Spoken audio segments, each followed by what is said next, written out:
Shalom. యాకోబు రాసిన పత్రిక 4వ అధ్యాయము 17వ వచనము. James chapter 4:17. కాబట్టి మేలైనది చేయ ఎరిగియు అలాగు చేయని వానికి పాపము కలుగును.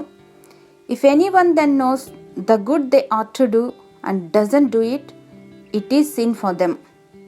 మొదట పాపం ప్రవేశించినప్పుడు చేయకూడని తప్పు చేయటాన్ని బట్టి మాత్రమే కాదు, కానీ చెయ్యాల్సిన పని చేయకపోవటం వల్ల, అంటే దేవుని మాటకు విధేయత చూపించకపోవటమే పాపం ప్రవేశించింది.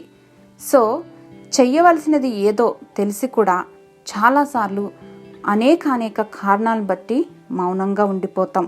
దానికి అనేక రీజన్స్ కూడా చెప్తూ ఉంటాం. ఫర్ ఎగ్జాంపుల్, మంచి సమరయుని వృత్తాంతంలో లేవీయునికి, యాజకునికి కష్టంలో ఉన్న ఇతరుల పట్ల ఎలా వ్యవహరించాలో తెలియదంటారా? తెలుసు. ఇంకా వారు ధర్మశాస్త్రాన్ని తాము నేర్చుకోవటమే కాక ఇతరులకు కూడా బోధిస్తున్నారు. సహాయం చెయ్యాలి అని తెలిసి చేయకుండా ఉండటమే పాపం.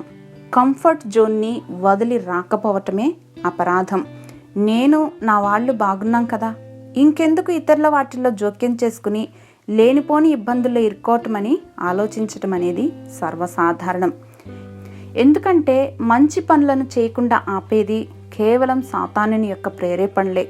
అవసరం లేని అనేక విషయాల కొరకు కదిలే మన పెదవులు స్వార్థ విషయంలో మాటరాని మౌనులుగా మిగిలిపోతే వాక్యపు వెలుగులో మనల్ని మనం సరిచేసుకుందాం.